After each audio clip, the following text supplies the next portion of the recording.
Hello, hello, hello. Hey, how you guys doing? What's up, Losh? Nice of you to join. Hey, Benjamin. How's it going? What's up, Wing Chun? Glad you're here. All right. Yep. Time for the background change. And it happened. The annual background change.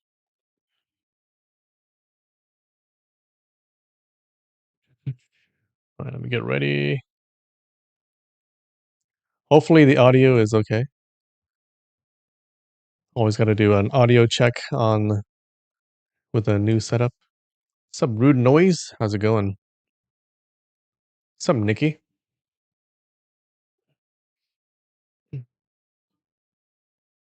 I heard some cool news today. Okay, so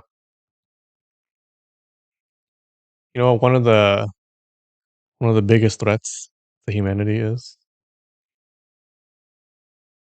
it's asteroids, guys. Asteroids. Okay. Um. Apparently, we have a there's like an organization or government program or whatever to um try to prevent asteroid disasters. Okay. Audio's fine. Too much headspace. Too close.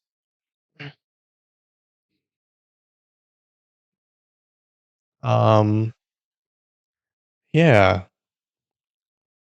So wait, hold on. I have having some issues. Wait, wait, wait. Give me one sec.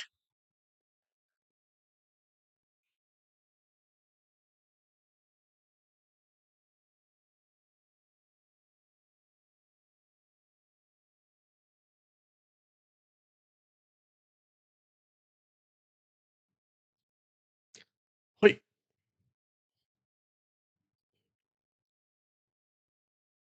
All right. Sorry about that. Yeah, so there's a program to prevent that disaster, and they've been doing some pretty good work. Okay, so you might think that if you, what do you do with a when the asteroid hits, right? Well, you prevent it from hitting. And how do you do that? You might think you just throw a nuke at it, like just explode it, but you can't because if you've ever seen Deep Impact, if you blow a nuke at an asteroid, it breaks apart a little bit, but then it's still it has like it'll break apart into multiple different pieces, but then it'll still go in the same direction, right? And it'll still hit Earth. However, so yeah, so you can't do that, but there are also some other ways. Like one way is I think you're supposed to park a big spaceship next to the asteroid, and the gravity from the spaceship will just over time just shift the direction of the asteroid and just shift it out of the Earth's path. You can do that, okay, but that's a little complicated. Um, I think last year or 2 years ago, they tried another, like a little test where they actually flew a spaceship. They shot a spaceship at an actual asteroid. Okay, that one is not coming at us. It's just a random innocent asteroid. They shot it to the asteroid and they just crash landed it. And they just hit it, and it just smashed into it just to see if they could, and they did. They actually did it 2 years ago. Um, yeah, so that was like a proof of concept. And what happened was it did actually change the trajectory a little bit of that asteroid. Well, they did another thing that just happened this year where they it's not a as grand an experiment as that one, but they actually um had a machine that made X-rays, and they shot some X-rays at a little aluminum foil or something, and it actually moved it a little bit. So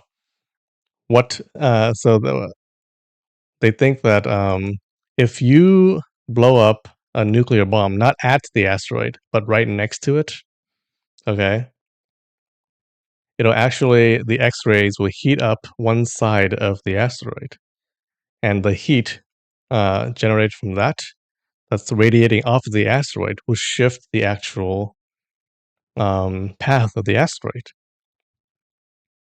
Yeah, and it'll shift it out of the path of the Earth. So they kind of prove that a little proof of concept that they can do it on Earth. So maybe the next, I don't know, if they're gonna do an actual test, but like it'll be really cool if they can. They can actually throw a nuke and blow it up next to an existing asteroid and see what happens. I think that would be really cool. Yeah, they just did that experiment. I think that's pretty cool.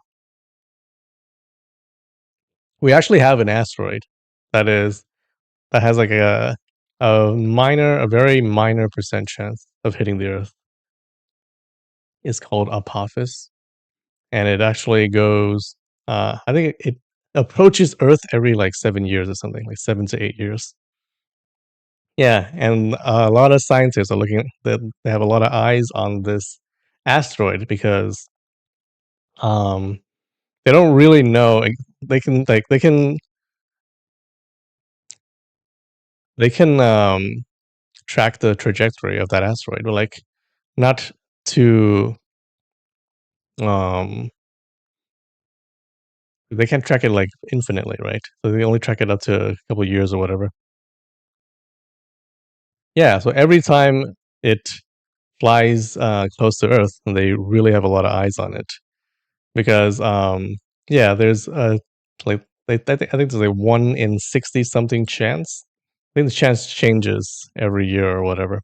Like 1 in 60 something chance right now that it would hit the Earth.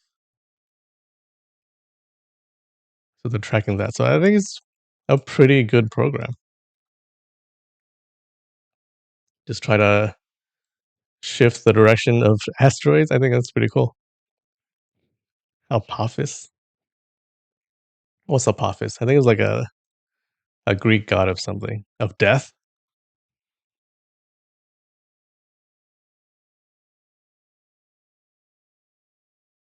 Apophis, god.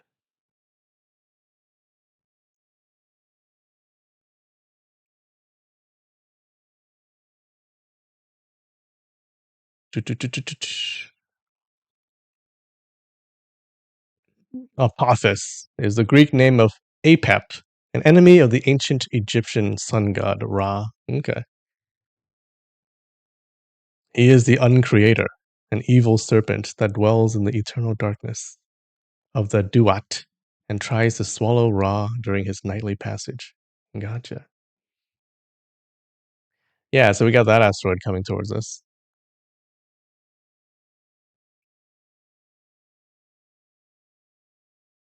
Dun, dun, dun, dun. Right.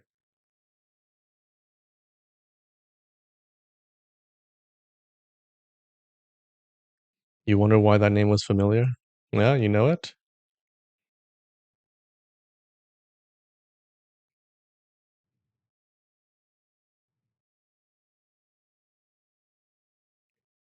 All right. 1 second.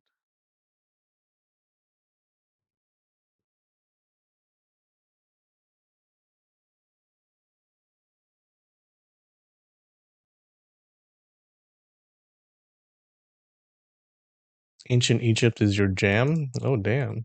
You're an expert?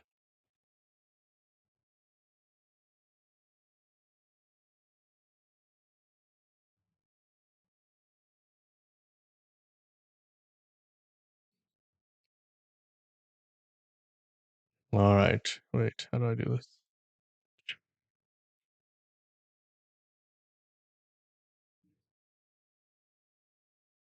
Okay. So, Malik? All right.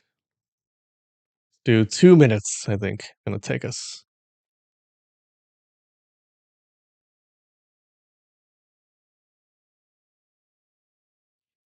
Hmm. Roar, roar, aorta. No. Let's see.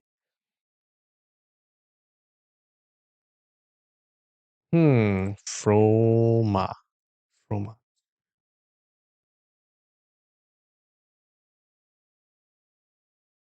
Roan. Groan. Oh, oh. Grain. Grail. Grail. Just to eliminate some things. Okay. Okay.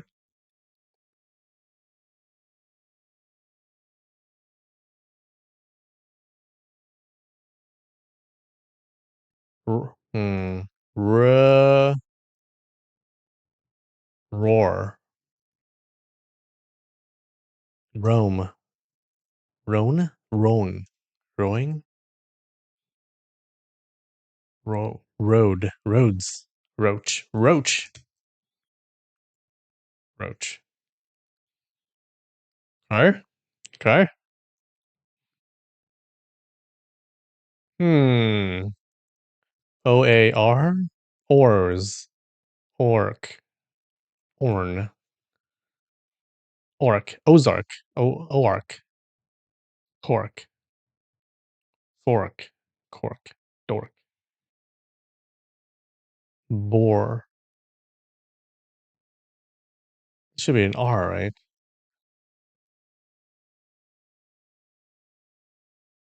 This should be an R. RW. RZ? RD? Horde. Horde. Board. Okay. Board.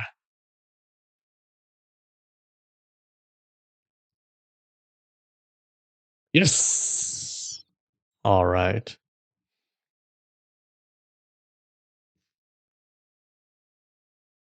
Not too bad. No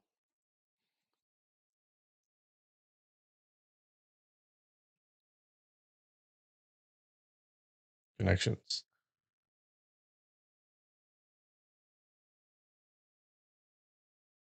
Prince. Genus. Ring, book, family, slid, order, save, reserve, paste, goo, crew, amazing, request, syndicate, quit. Mm, mm. Amazing. Like amazing. Book, reserve, save, and request, order. Request is more like an order, right?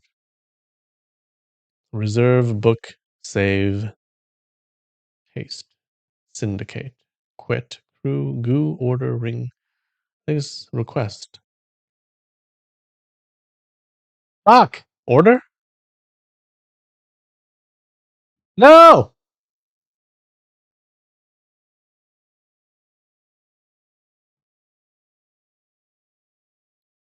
Reserve request, order, book.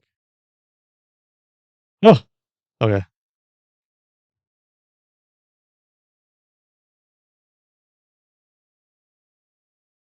Mm, amazing. Amazing. A family, a genus, a slid, a print, a save, a paste, a goo, a crew, ring, syndicate. We got save, paste, print, and quit. Okay. Genus, family, crew, ring, right? Wait. A family, a crew, a syndicate, a ring, or a genus, a ring. That would make genus, amazing, goo, and slid. How is that? Family, crew, syndicate, ring. Prime organization. Wait, what is this?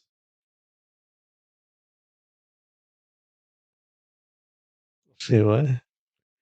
Spelling bee ranks minus a letter.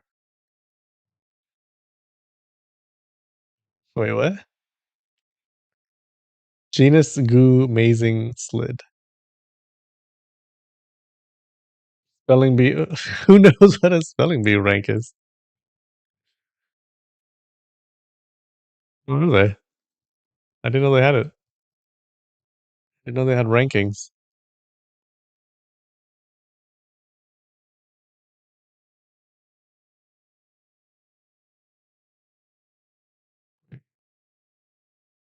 Wait. Oh, actual the New York Times spelling bee. What? Oh my god.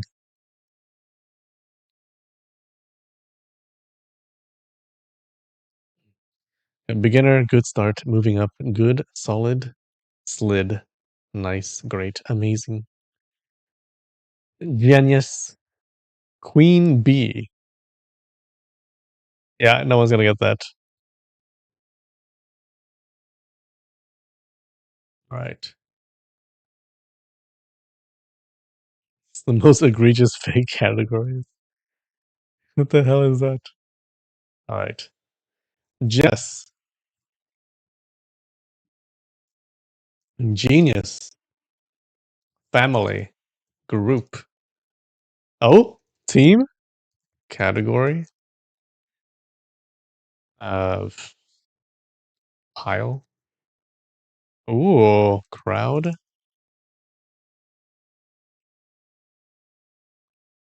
A group. A grouping. Group. A throng.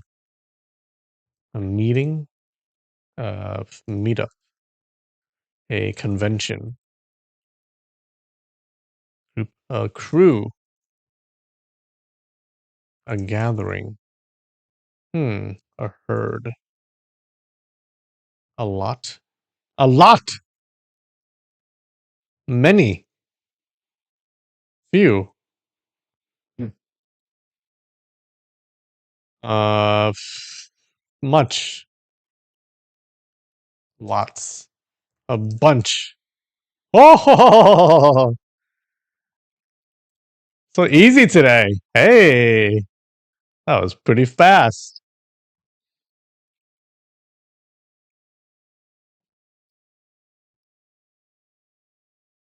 Not bad, guys. That's pretty fast. All right. Well, got time to do some hiragana.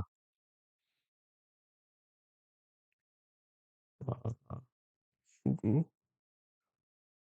About a minute 30? Jeez. That's pretty good.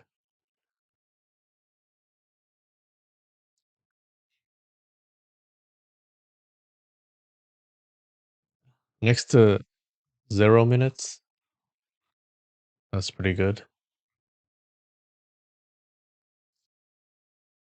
Right. Where's my test? All right, let's do it. Do I remember the main kana? Let's try this. We got mo, re, wa, ri, chi, tsu, ki, u, ma, a, mu, ho, yu, ro, e, o, tsu, ki, ke, yo, me, fu, sa, so. This is na.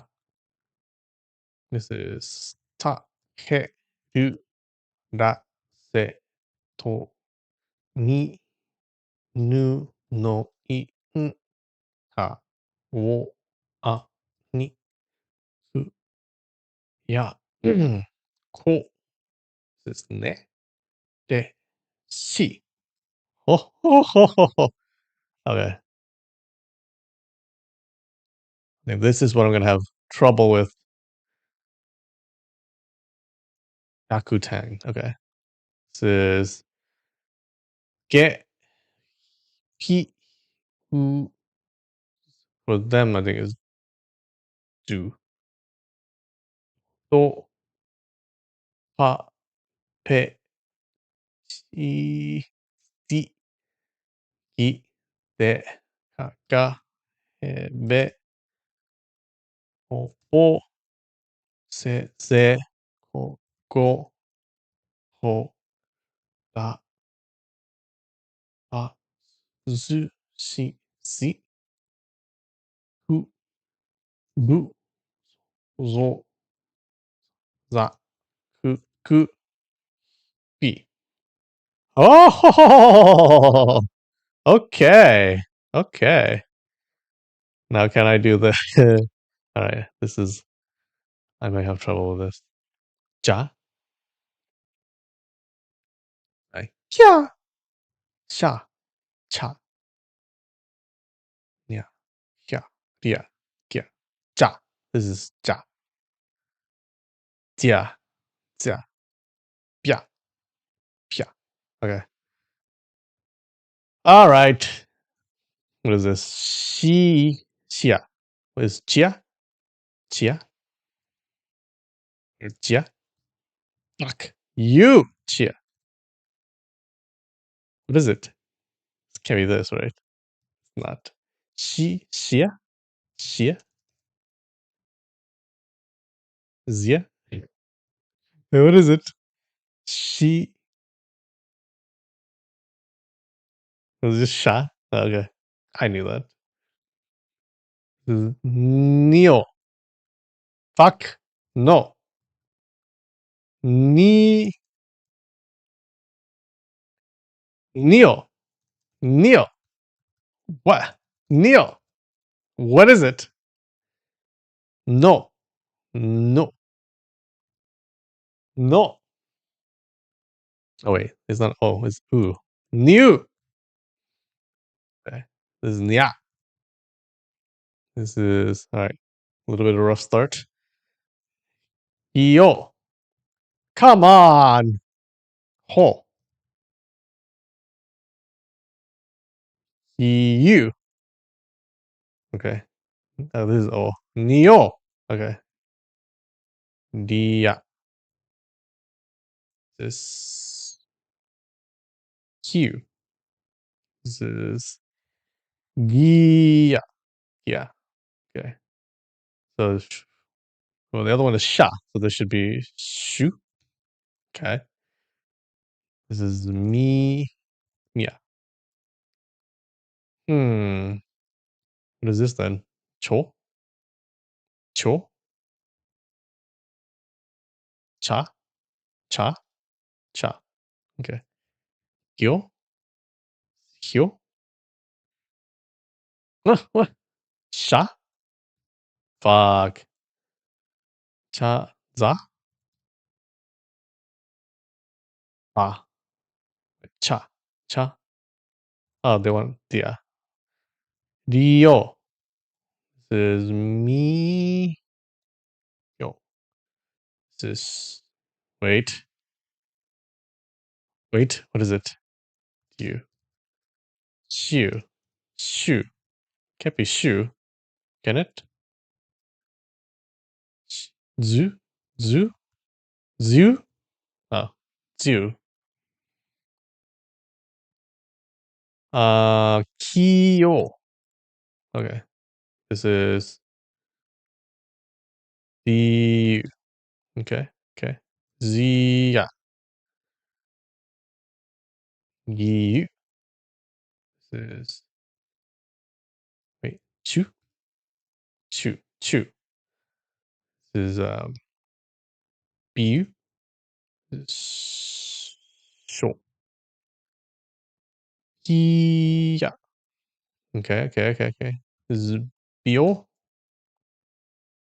Uh. Bio. Okay. Ryu. This is Chi.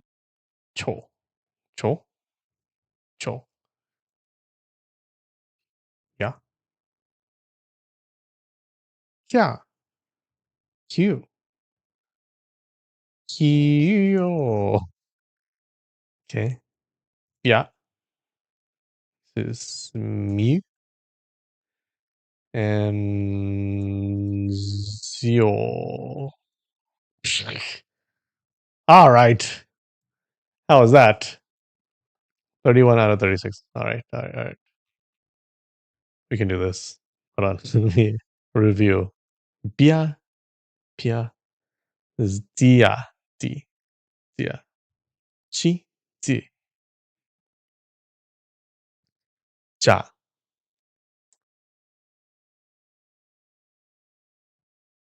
Oh, just ja. All right, one more. All right. Okay. Bio, Q, cha. No. Yes. No. Da. Dia. Fuck. Cha. Uh, Gia, Kia, Gyo, Jo. What? No, the other one's G. Is Sho? Is Jia. Dia, New, is Shu, is Mu, is Ju, is Mia, is Kyo. Ah!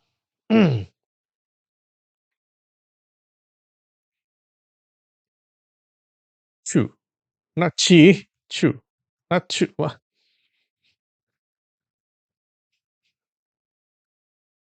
Oh, I think it's they want do. Do. Do. Okay. Should be Sha. Should be Hyo. Should be Jo. You. Ryu. Ya. You. Pia. Mm.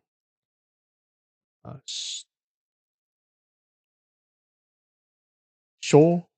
No!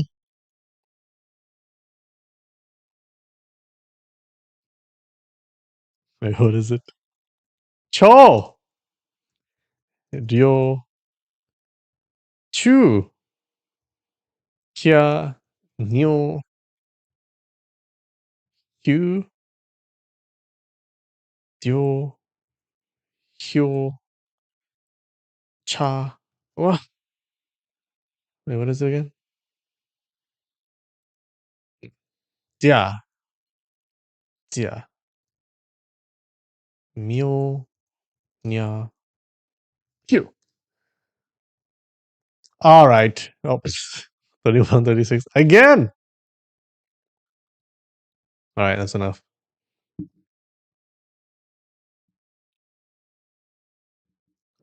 I'll get it one day. One day!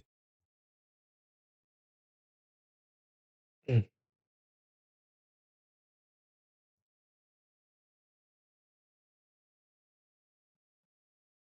okay. I have a snack for you today before we get started. Well, it's hard to see. Hard to see from the light. Oh, it's some kind of Sakura thing. Hold on. Mhm.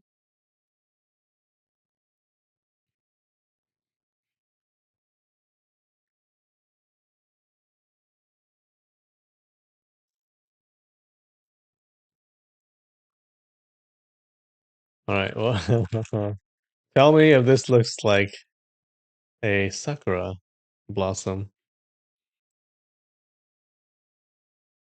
Hmm.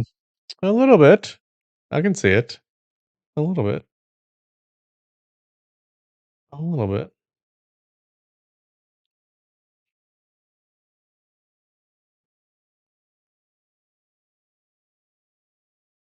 Okay.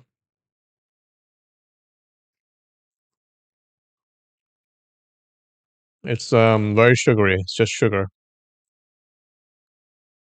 It has an outside shell. It's a little bit crunchy. Inside is super soft, like jelly. It's all right. Just a sugar candy. Yeah. See.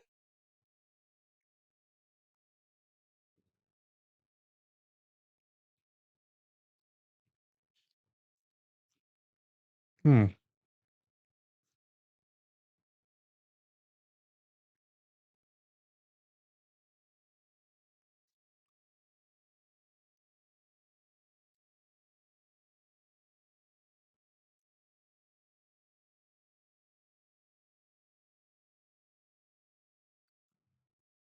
Hmm.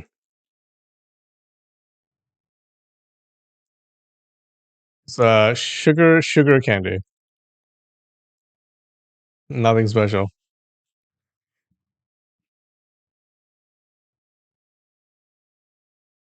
Mm.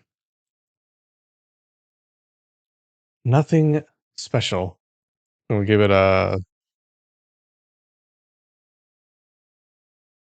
6.5, I think. 6.5. Yeah. That's all I have for you today. Okay.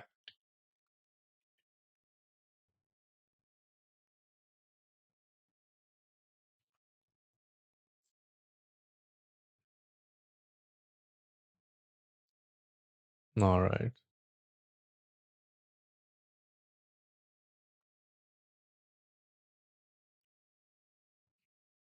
Okay. One second. It wasn't even a 7. Yeah.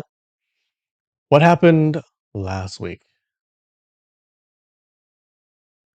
So last week, our heroes, Hongrong and Guojing, they meet Moon Yansu again. She says that Yang Kang has been doing some wicked things. Like she's kind of sad. And she starts telling her story about what she's been up to. So what has she been up to? She saw the beggar clan members showing Yang Kang respect, so she thought that he reformed. Okay. And she believed his lie about Hong Qigong naming him chief of the beggar clan. So um but on the day of his ceremony to become chief, you remember they have the whole um kerfuffle, and Yang Kang suddenly returned and told her that the beggar clan is currently in a civil war. He claimed that he had given up the leadership position for the greater good, and he escaped. And he told her to run with him to Iron Palm Mountain, and she does. Now, at Iron Palm Mountain, Moon Yansu became suspicious of the Iron Palm sect. They don't seem like really good fellows there. There, even so, there she and Yang Kang consummated their non-marriage. But she afterwards she's like racked with regret and blame and shame and stuff like that. Um, One night, she also caught Yang Kang talking with the chief of the Iron Palm sect, plotting the destruction of the beggar clan and helping the Jin invade the Song. And Yang Kang even fantasized about becoming the crown prince of Jin and even promised Mu Nianzi to make her the empress. Of course, she was disgusted and she fled. Um, she ran away, and then on her way running, she got sick, and she was taken in by this nun at a Taoist temple. When she got better, she set out again, dressed as a Taoist nun herself, and that's when she ran into Hongrong and Guojing. She actually had stolen a book from the Iron Palm sect that talks about the sect's early years, right? Now, it turns out the Iron Palm sect was founded by this patriotic man, this Song patriot, who hid Yue Fei's military manual and left a map and some coded poems as clues to where the manual is. Then she leaves, and then Guo Jing and Hong Rong they continue on their boat that's secretly run by the Iron Palm sect members. They try to leave Guo Jing and Hong Rong stranded in the middle of the rapids, but Guo Jing breaks the mast of the boat, and then he calls the eagles, his eagles, to fly them to safety. And in that chaos, the leader of the Iron Palm sect, Qiu Qianren, he appears. And that's where we left off. How's that?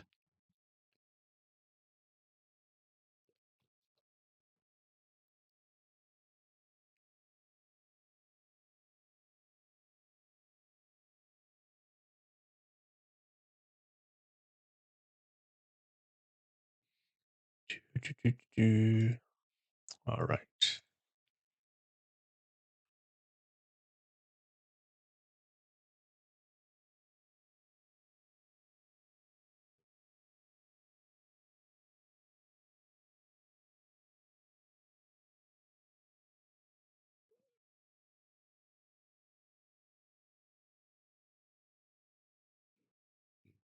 Mhm.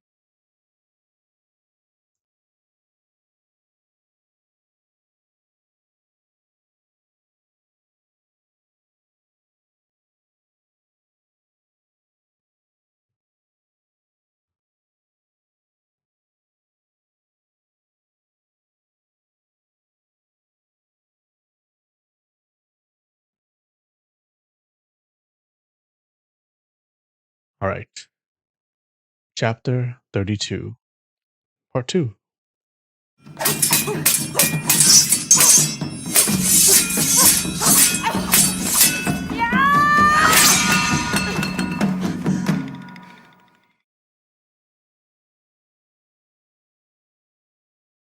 Okay, so here they saw Chu Qianren, Iron Palm sect leader. Jing and Rong were startled to see him suddenly appear. Before they could recover, there was a crash. Their boat smashed headfirst into a jagged rock. The impact sent both of them flying. Their backs slammed into the cabin door. In seconds, water flooded the deck up to their ankles. It was too late to mount the eagles now. In this critical moment, there was no time to think. Guojing leapt into the air and shouted, "Follow me!" With a move called Flying Dragon in the Heavens, he launched himself straight at Chu Qianrun. He knew that in a life or death situation like this, he could not afford even the slightest delay. If he landed elsewhere on the enemy boat, Chu Qianrun would surely strike before he could gain his footing, and Guo Jing would not be able to withstand it. But by launching a direct attack, he forced the opponent into defense, buying himself time to land. Chu Qianren saw through his intent. He twirled the broken bamboo pole midair, feinting multiple times to confuse Guojing about the true direction of the strike. The strikes alternated between real and false, swift and unpredictable. Guojing cursed inwardly, "Not good," and extended his arm to block the tip of the pole as he descended onto the enemy's boat. But this move weakened the momentum of his flying dragons in the heavens.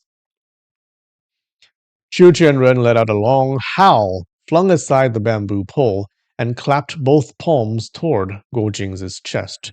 With his feet firmly planted on the boat and his opponent still midair, if Guo Jing took that blow, he'd surely be blasted into the river.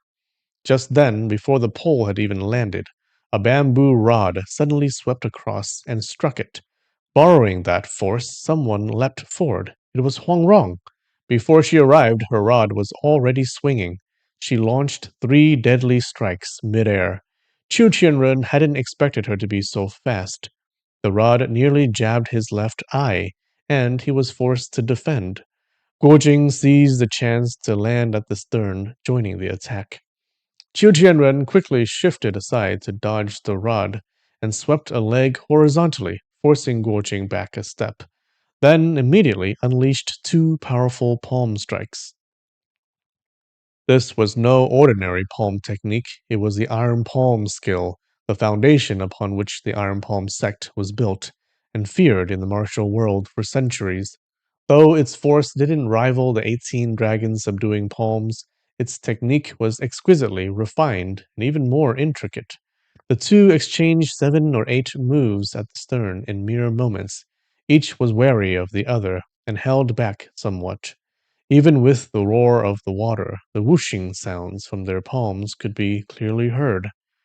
Meanwhile, Iron Palm's sect disciples had already regained control of the rudder and were slowly steering the boat downstream. The mute boatman's vessel had long since shattered into two. Debris, sails, the mute, and the two young assistants all swirled within a massive whirlpool. The mute cried out loudly. The voice rang far and clear. Amid the chaos, Huang Rong waved her left hand behind her, making a rude hand gesture at him. No one's watching, she thought, so it doesn't count as improper. Though the mute and the two youths struggled with all their might, they couldn't escape the current's pull. Within moments, they were dragged into the center of the whirlpool and submerged beneath the river. The black flagged boat sped downstream. Hongrong looked back. The whirlpool was already 2 to 3 miles away. The twin eagles circled above, screeching. Hongrong swung her bamboo rod to drive the Iron Palm sect men to the bow, and then turned back to aid Guojing against Qiu Qianren. Out of the corner of her eye, she caught a flash of steel in the cabin. Someone had raised a blade, hacking down at something. Without waiting to see what it was, she raised her left hand and flung a handful of golden needles. They struck the attacker's wrist and forearm. The blade came down anyway, onto his own right leg. He cried out in pain.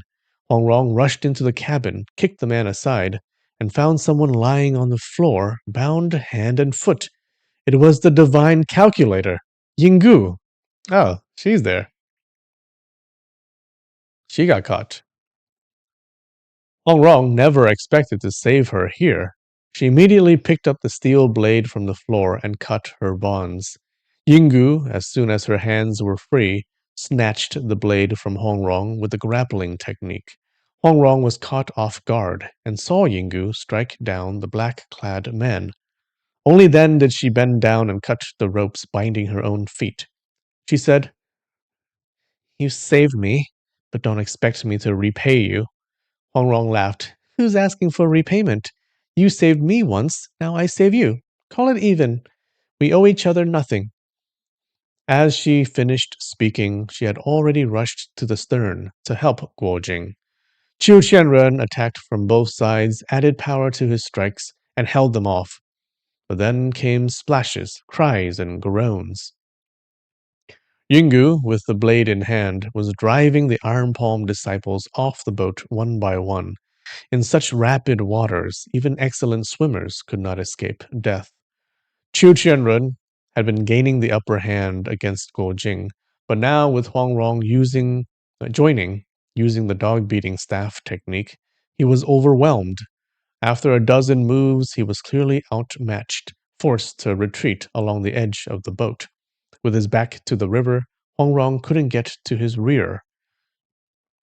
Guo Jing struck fiercely, but Qiu Qianren's feet seemed nailed in place. He wouldn't retreat even an inch. One step back and he'd fall into the river. Huang Rong thought, you call yourself Iron Palm floating on water, but that floating is just empty bragging. Even on calm lakes, you couldn't walk on water, let alone in these raging rapids, unless you learned your brother's trick of driving 1,000 stakes into the riverbed first. She noticed his measured strikes and frequent glances toward the river, clearly waiting for reinforcements. Your martial arts may be strong, but today you're outnumbered. If we can't take you down, we're useless. Are they going to kill him today?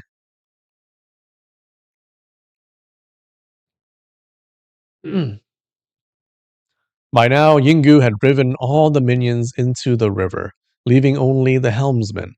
Seeing that Guo Jing and Huang Rong couldn't finish it, she sneered. Little girl, step aside. Let me.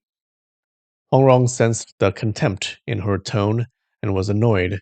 She thrust forward with her rod, launching 2 probing attacks, then suddenly jumped back, tugged Guo Jing's sleeve, and said, Let her try. Guo Jing stepped back, guarding himself. Yinggu sneered. You sect leader, you're quite the name in the martial world, yet you ambushed me while I was asleep in an inn with knockout incense. How shameless can you be? Qiu Qianren replied, "You were captured by my men. Why the talk? If I had acted personally, I would have caught 10 divine calculators with my bare hands." Yingu coldly said, "What have I done to offend the Iron Palm sect?" Qiu Qianren said, "Those two brats trespassed on Iron Palm Peak. Why did you hide them in the Black Marsh? I asked you nicely to hand them over, but you lied to protect them.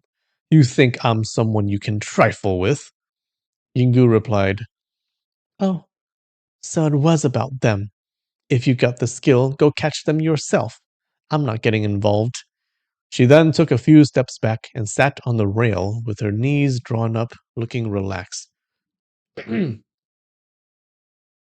Clearly intending to watch them fight from the sidelines, hoping Guojing, Hongrong, and Qiu Qianren would wear each other down. Her sudden shift surprised all three of them. Back then, Yinggu had tried to assassinate Master Yi Deng. Guojing had shielded him, and Master Yi Deng had bared his chest to take the stab. Her conscience was stirred, and she couldn't go through with it. But after descending the mountain, memories of her dead child tormented her. Restless and anguished, she had let her guard down and been drugged by Iron Palm's sect, a rare lapse for someone so clever. Now, seeing Guo Jing and Hong Rong again, she had nowhere to vent her grief and anger. She secretly wished all three would perish together in the rapids. Hong Rong thought, "Fine, we'll take care of Chu Tianren first, then give you something to look at." She exchanged a glance with Guojing, and the two moved in, bamboo rod and twin palms combined, pressing the attack on Chu Tianren. In no time, the three were locked in fierce combat again. Yinggu watched intently. Though Chu's strikes were fierce, he was clearly outmatched. She noticed him shifting his steps continuously, seemingly trying to find a surprise opening. Okay, so Chiu Jianren isn't that good of a fighter, is he? Hmm. Guo Jing worried that Huang Rong, still recovering from her injuries, would become exhausted in a prolonged fight. He said, "Ronger, rest for a bit. Join again in a moment." Huang Rong smiled. "All right," and stepped back with her rod. Yinggu saw how tenderly Guo Jing treated Huang Rong and thought, "Has anyone ever treated me like that in my life?" Envy turned into jealousy, and jealousy to hate. She suddenly stood up and shouted, "Two against one? How honorable! Come on, let's make it 2-on-2 and settle this." Oh no! She reached into her robe, pulled out two bamboo sticks, and, without waiting for a response, attacked Hong Rong. Hong Rong cursed. "Crazy hag! No wonder the old urchin didn't love you." Ooh. Right at the heart. Yingu's eyebrows shot up, and her attacks grew fiercer. Her sudden assault shifted the dynamic. Though Huang Rong's dog beating staff technique was brilliant, her inner strength was still recovering, and her movements lacked agility. She could only defend using the sealing technique to hold her off. Yingu, slippery as a fish, fought even more effectively on the rocking boat. On the other side, Guojing and Qiu Qianrun were exchanging blows, and for the moment neither had gained the upper hand, ever since Master Yi Deng had pointed out the key insights of martial arts to him. Guojing's internal strength had deepened. Though he was struggling, he was still able to hold his own. Qiu Qianren saw that Yinggu, who had gone from opponent to bystander, and now suddenly seemed to be helping him, was behaving strangely, but he couldn't help feeling pleased. His spirits lifted, and his palm strikes grew heavier and more forceful. He figured that, with a little more time, Guojing would be unable to withstand the pressure. Seeing Guojing's palm coming at him with fierce force, Qiu Qianrun twisted to the side to avoid it, and simultaneously launched a high right palm and a low left palm. Guojing turned his palms to counter, and their forehands met with inner power. Both let out a shout and were forced back 3 steps. Qiu Qianren retreated to the stern, steadying himself, while Guo Jing stumbled as his foot caught a coil of rope. Nearly falling, he worried the enemy would seize the chance to attack, so instead he rolled with the momentum, flipped back onto his feet, and raised his palms to guard his vitals. Qiu Jianren held the advantage in technique. Seeing Guo Jing's awkward fall, he burst out laughing and advanced again. Yinggu had already forced Huangrong into heavy panting, sweat glistening on her forehead. She was just savoring her upper hand when she suddenly heard Qiu Qianren's laugh. Her expression shifted drastically. She forgot to retract her left hand bamboo rod. Huangrong saw the opening, too good to miss, and spun her staff toward Yinggu's chest, aiming straight for the Shen Teng acupoint. Suddenly, Yinggu's body trembled as if stricken by paralysis. With a cry, "So it was you!" she hurled herself towards Qiu Qianren like a maddened tiger. Qiu Qianren saw her arms stretched wide in a death-defying lunge. Her face was twisted, her bared teeth gleaming, clearly intending to clamp onto him with a death grip, and maybe even tear off chunks of flesh. Though his martial arts were supreme, he couldn't help being startled by such wild ferocity. He hastily dodged to the side and shouted, "What are you doing?" Yinggu didn't answer. When her pounce missed, she pushed off with both feet and lunged again. Qiu Qianren lashed out with his left palm toward her shoulder, thinking she would block it. But to his shock, she ignored his strike completely, charging at him with reckless abandon. Qiu Qianren was alarmed. "If that mad woman gets a hold of me, I might not break free in time. If Guo Jing then I'm done for." He instantly gave up trying to land a hit and dove to the side to save his life. Huangrong, holding Guo Jing's hand, stepped aside. Seeing Yinggu suddenly go mad, she was startled, but quickly realized that Yinggu was hurling herself at Qiu Qianren with terrifying desperation, growling, teeth bared, determined to grab him at all costs. What's going on? Though Qiu Qianren's martial arts were formidable, Yinggu had thrown her life aside and was impossible to deal with. All he could do was dodge left and right, her face twisted with fury, eyes wild and bloodshot, and his fear grew by the second. Oh, was Qiu Qianren the guy who attacked her baby? Looks like it.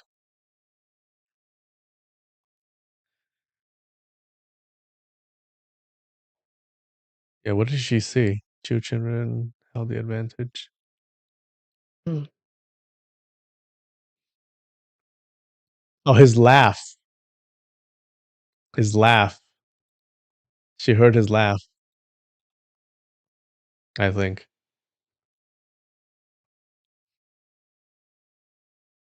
Her face twisted with fury, eyes wild and bloodshot, and his fear grew by the second. Retribution! Retribution! Today I may truly die at wait.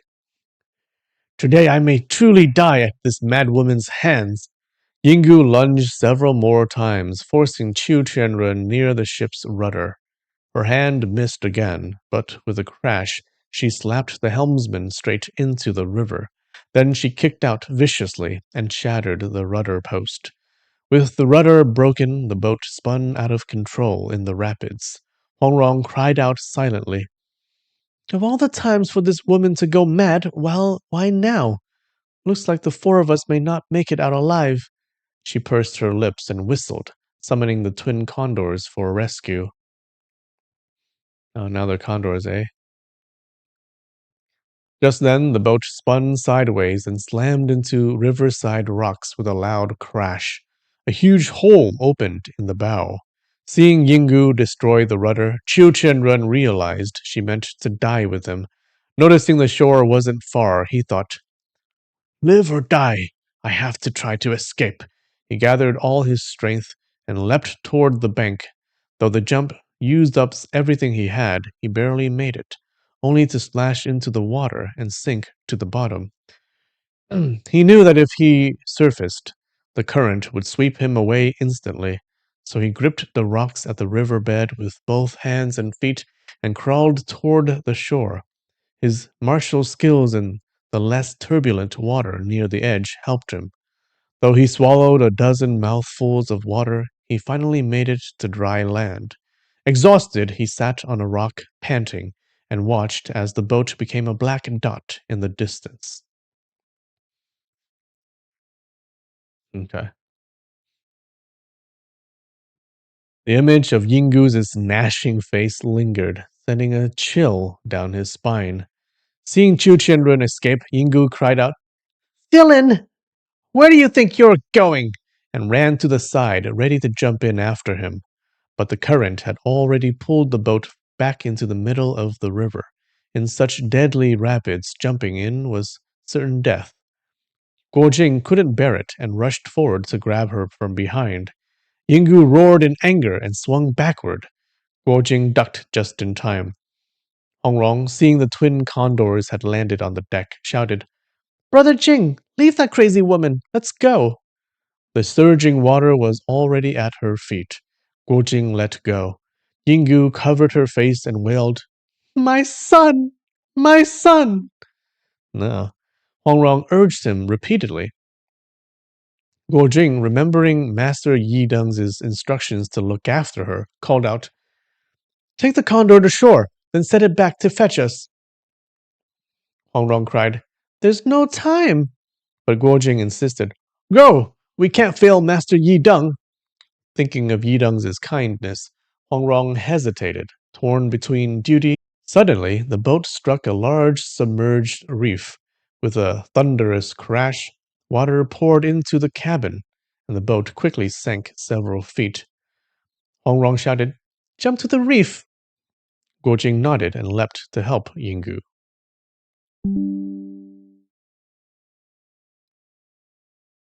Hold up.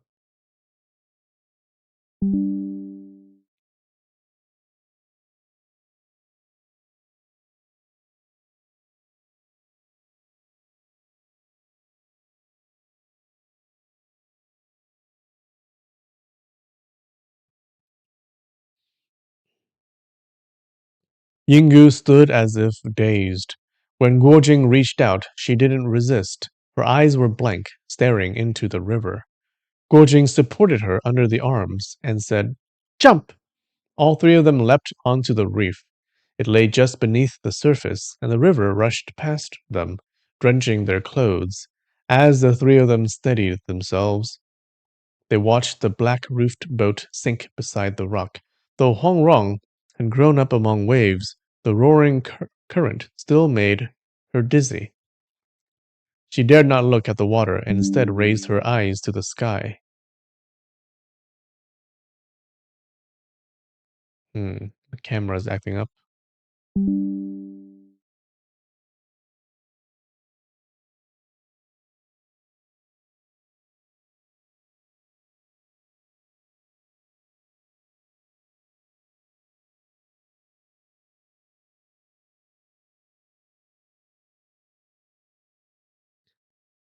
Guojing whistled, calling the twin condors to come down and carry them. But the condors were afraid of water and kept circling above, never daring to land on the reef submerged beneath the river's surface.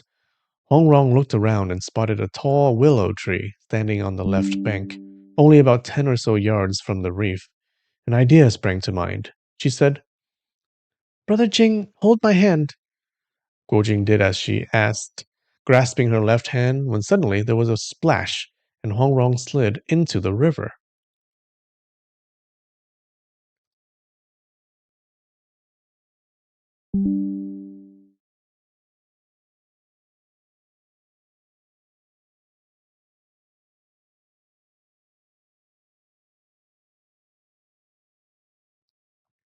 Startled, Guojing saw her diving toward the sunken boat.